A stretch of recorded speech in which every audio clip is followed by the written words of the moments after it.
नमस्ते प्रणाम गीता ध्यान। ओम पार्थाय प्रतिबोधितां भगवता नारायणेन स्वयं व्यासेन ग्रथितां पुराणमुनिना मध्ये महाभारतम् अद्वैतामृतवर्षिणीं भगवतीम् अष्टादशाध्यायिनीम् अम्ब त्वामनुसन्दधामि भगवद्गीते भवद्वेषिणीम्।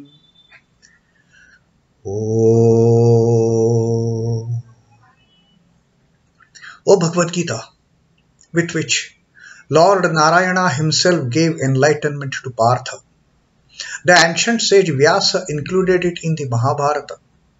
O Goddess, showerer of the nectar-like knowledge of non-dualism contained in your 18 chapters.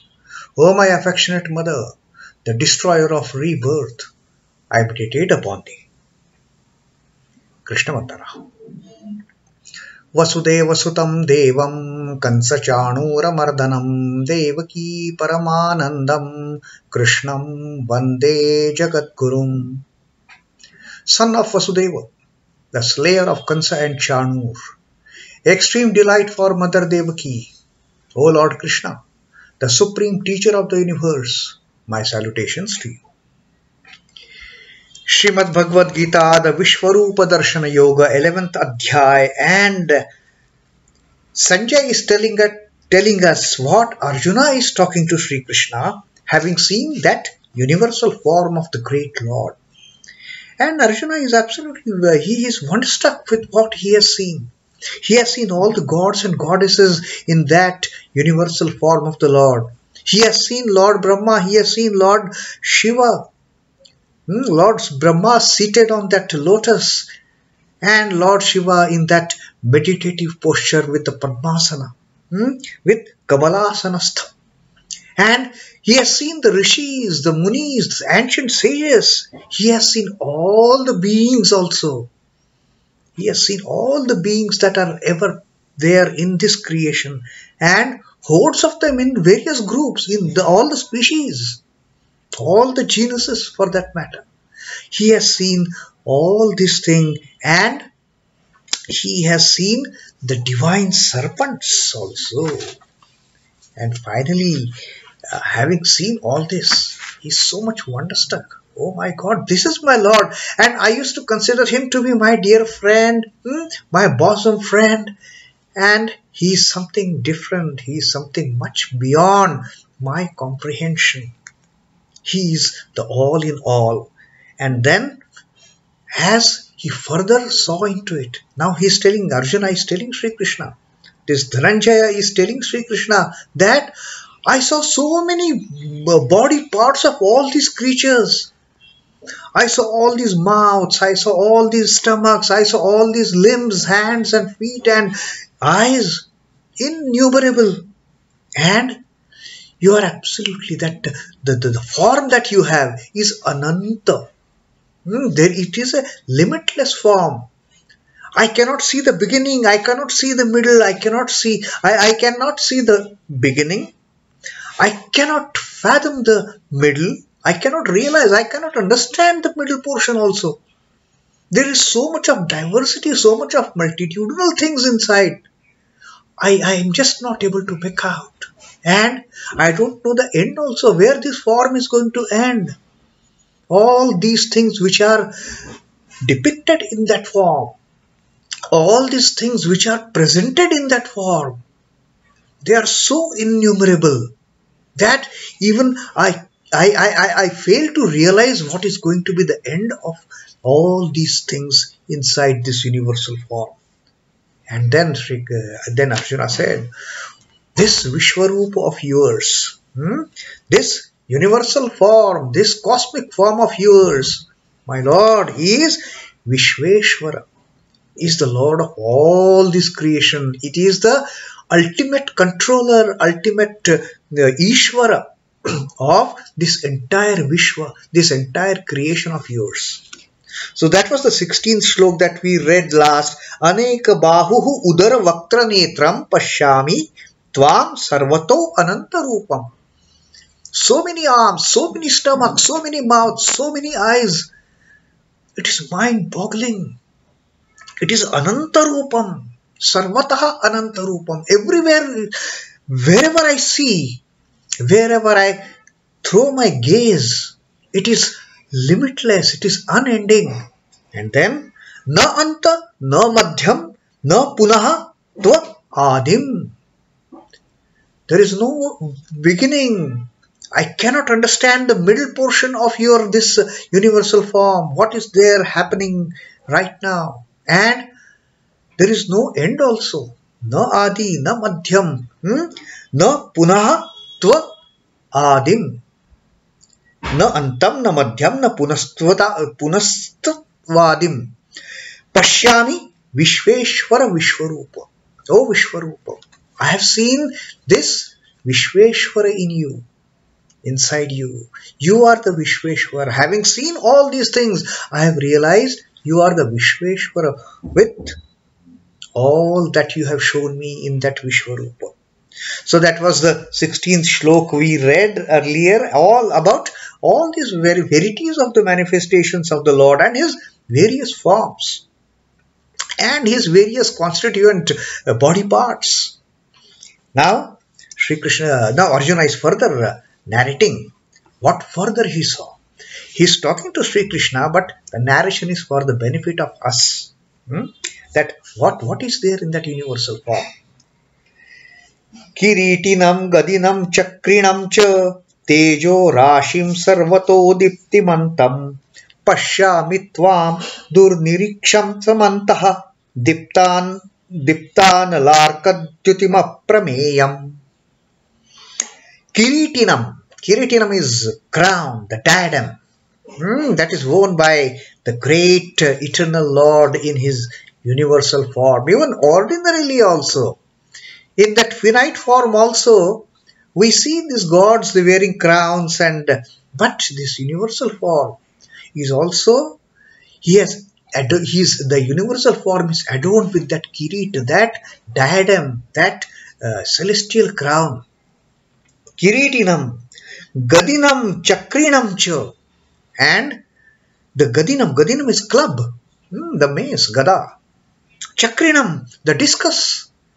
The typical weapon of Sri Krishna that we all know, that Chakradhar. That's why Sri Krishna is also called as Chakradhar. Sri Krishna is also called as Gadadhar.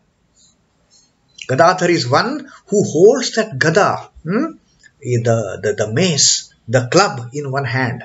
And chakriṇaṁ, that Sudarshan Chakra of Sri Krishna. Kirīṭinaṁ, gadinaṁ, chakriṇaṁ cha tejo-rāśhiṁ sarvato dīptimantam. He is carrying as if it's a mass of radiance with all that splendorous things wearing. The crown, that gada, that mace, and that Sudarshan Chakra. The Lord's radiance, His teja, His splendor is radiating, shining everywhere. Sarvataha dīptimantam. His splendor, His radiance, it has just filled all the quarters of this creation. Paśhyāmi tvāṁ durnirīkṣhyaṁ. Paśhyāmi tvāṁ. Having seen you. Durnirīkṣhyaṁ. Having seen your this highly radiant form, this splendorous radiant form, durnirīkṣhyaṁ, which is very difficult to look at. It is so radiant. I am not able to focus my attention onto that radiance that is glowing out of this universal form of yours, O Lord. It is I'm not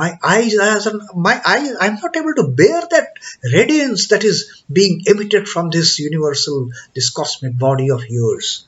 Durnirīkṣhyaṁ. dīptānalārka-dyutim aprameyam. Dīptānalārka-dyutim. Dīpta is like burning. Anala-arka-dyutim, burning like fire and sun. That radiant form of the Lord is so radiant. It is unbearable to the eyes. It is blazing like the burning fire and the sun. And aprameyam. Aprameyam is immensely unbearable. So that is the problem.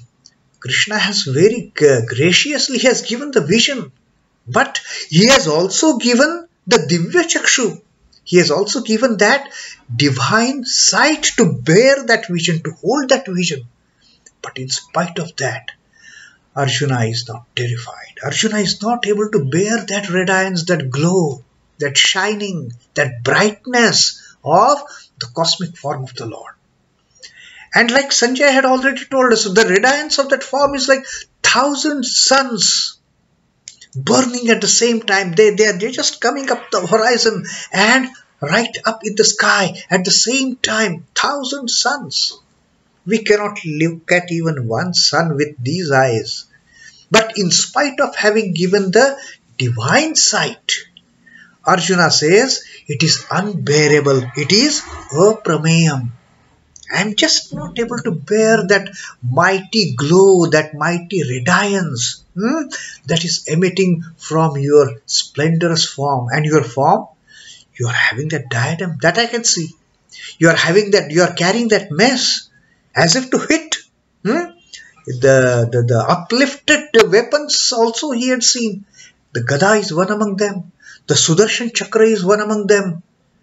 But in spite of all these things Arjuna has identified. Arjuna has identified all the beings in this creation. Arjuna has identified all the body parts of all those beings in the creation. Arjuna has even identified Brahma and Shiva and all the rishis and munis and divine celestial serpents in that form. But that form is so terrible. The radiance, the sparkling form of the Lord is so intense, like the blazing sun and fire, that we cannot focus at the blazing fire for a long time. Just a short period, and we have to wink our eyes. Automatically our eyes, they wink, they close.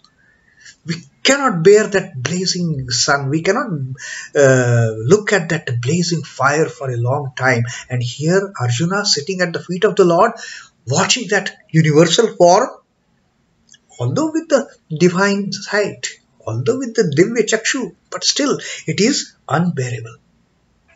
Now Arjuna says, I see you with the diadem, with the crown, the club, the mace, the discus, a mass of radiance blazing everywhere. Not in just one corner of the room or one corner of that body. No. It is everywhere. Sarvataha dīptimantam. And hard to look at. Durnirīkṣhyaṁ.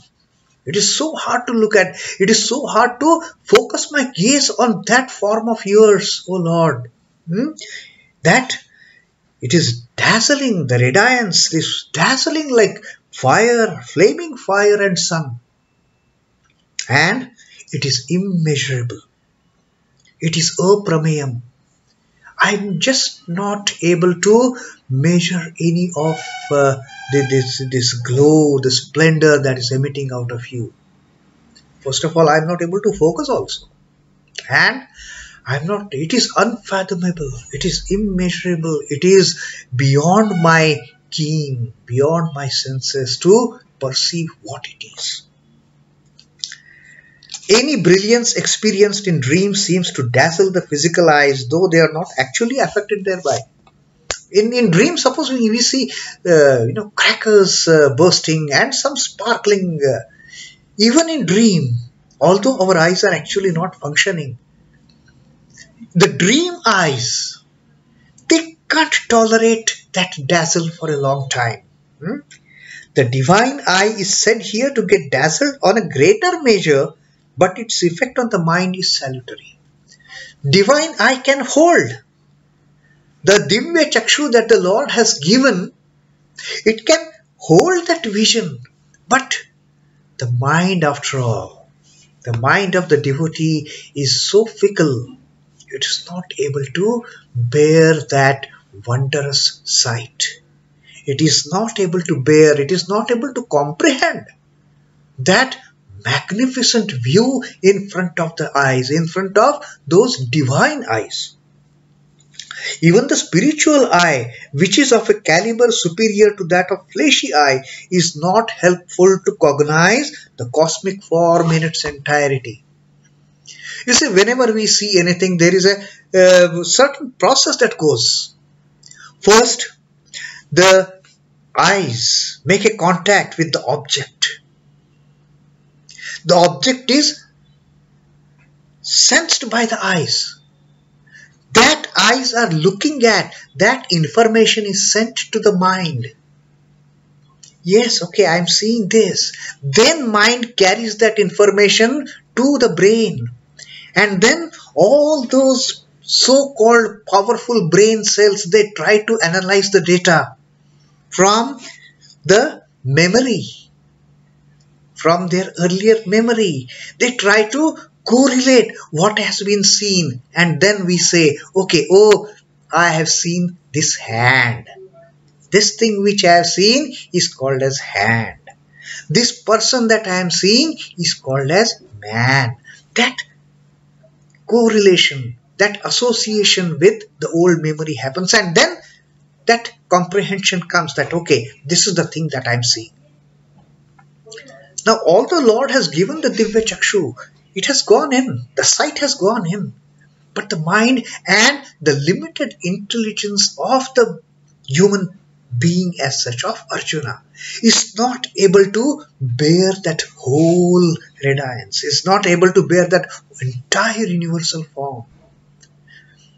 Physically, the divine eyes have seen, but mentally, it is kind of mind-boggling for me, because there is nothing that Arjuna has seen earlier which can be associated with the old memory. And this radiance that Arjuna is seeing, he has never seen it before, and therefore Arjuna says, tells Sri Krishna that I am unable to see it. Paśhyāmi tvāṁ durnirīkṣhyaṁ. I am not able to hold that vision at all. It is so difficult. It is so hard to look at. It is so hard to keep my focus on this universal form of yours. And therefore, since he is not able to cope up with that form for a long time, Arjuna finally says, it is aprameyam. It is immeasurable. I cannot see anything. And for that immeasurable, he has already told that there is no anta, there is no madhya, there is no adi, there is no end. I cannot comprehend the middle portion of your form. I cannot see, I cannot even imagine where the end is going to be of this form. So, ultimately Arjuna concludes, your form is immeasurable. The color of Sattva Guna is white. The reflection, therefore, of brilliance of Atman on it is more dazzling than bright sun. And that is where, when that radiant form of the Lord starts glowing before you, it is pure Sattva, and that pure whiteness we cannot behold.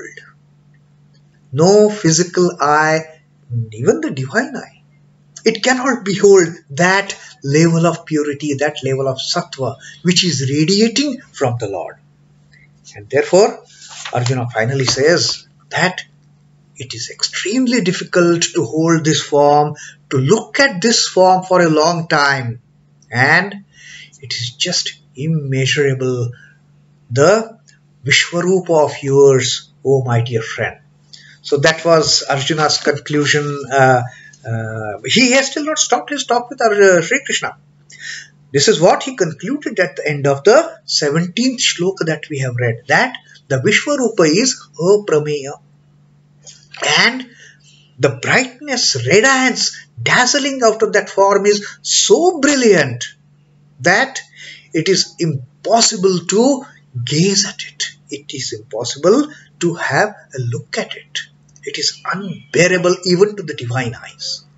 So that was 17th shloka of the Vishwarupa Darshan Yoga, the 11th Adhyaya of Srimad Bhagavad Gita. Om Namo Bhagavate Vasudevaya. Sri Krishna Arpanamastu. Jai Sri Ramakrishna. Jai Thakur. Jai Ma. Jai Swamiji.